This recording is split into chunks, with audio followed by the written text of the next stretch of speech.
वंदे मातरम वंदे वंदे मातरम। 2010 সালে 14 ফেব্রুয়ারি বাসাপাড়া থেকে বোলপুর যাওয়ার পথে সিপিএমের হারমাতদের হাতে খুন হন মুন্সি নুরুল ইসলাম ওরফে সোনা চৌধুরী। সেই দিনটিকে স্মরণ করে প্রতি বছর 14 ফেব্রুয়ারি শহীদ দিবস হিসেবে পালন করা হয়। সেই অনুযায়ী আজ বাসাপাড়া বাসস্ট্যান্ড সংলগ্ন এলাকায় একটি পদযাত্রা ও শোকসভার আয়োজন করা হয়। উপস্থিত ছিলেন নানুর বিধানসভার বিধায়ক বিধানচন্দ্র মাঝি এবং প্রয়াত সোনা চৌধুরীর দুই পুত্র সহ তৃণমূল কংগ্রেসের অন্যান্য নেতৃবৃন্দ। বাসাপাড়া বাসস্ট্যান্ড থেকে পদযাত্রা শুরু করে শহীদ মঞ্চে গিয়ে শেষ হয়। সেখানে মাল্যদান ও নীরবতা পালনের মাধ্যমে শহীদের প্রতি শ্রদ্ধা জানানো হয়। বক্তারা বলেন, সোনা চৌধুরীর আত্মত্যাগ কখনো ভোলা যাবে না।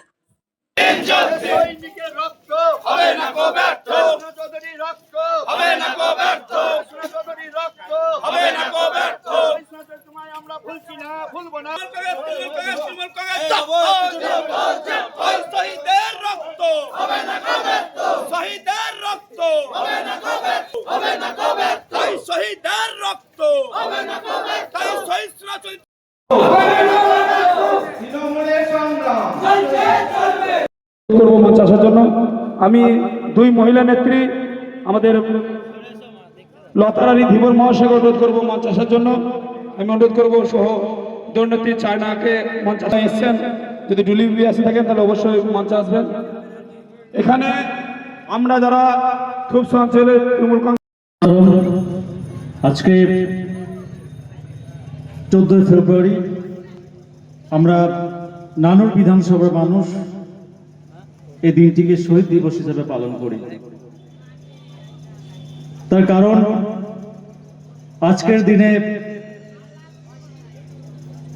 আমাদের তৃণমূল কংগ্রেসের সোনার ছেলে সোনা চৌধুরী সিপিএম এর হারমাত বাহিনীর হাতে নির্মমভাবে নিহত হয়েছিলেন।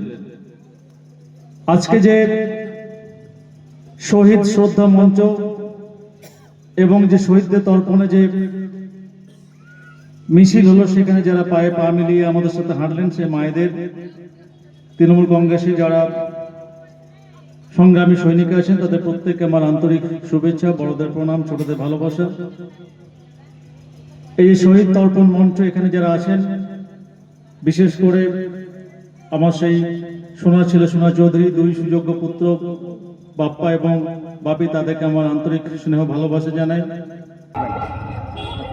আপনারা জানেন যে 2010 সালের 14 ফেব্রুয়ারি সিপিএমে হারমাত বাহিনীর হাতে নৃশংসভাবে খুন হয়েছিলেন আমাদের নানুরের সোনার ছেলে, মমতা বন্দ্যোপাধ্যায়ের সোনার ছেলে সোনা চৌধুরী। এবং আজকে এই বাসাপাড়ার মাটিতে দাঁড়িয়ে আমরা সেই সোনা চৌধুরীর স্মৃতির উদ্দেশ্যে আমরা জড়ো হয়েছিলাম সভামঞ্চে এবং এখান থেকে ওনার আত্মার শান্তি কামনা করেছি, ওনার পরিবারের প্রতি আমরা সমবেদনা জানিয়েছি। 2010 সালে আমার বাবা সিপিএমের জালাদ বাহিনীর দ্বারাই নিহত হয়েছিলেন।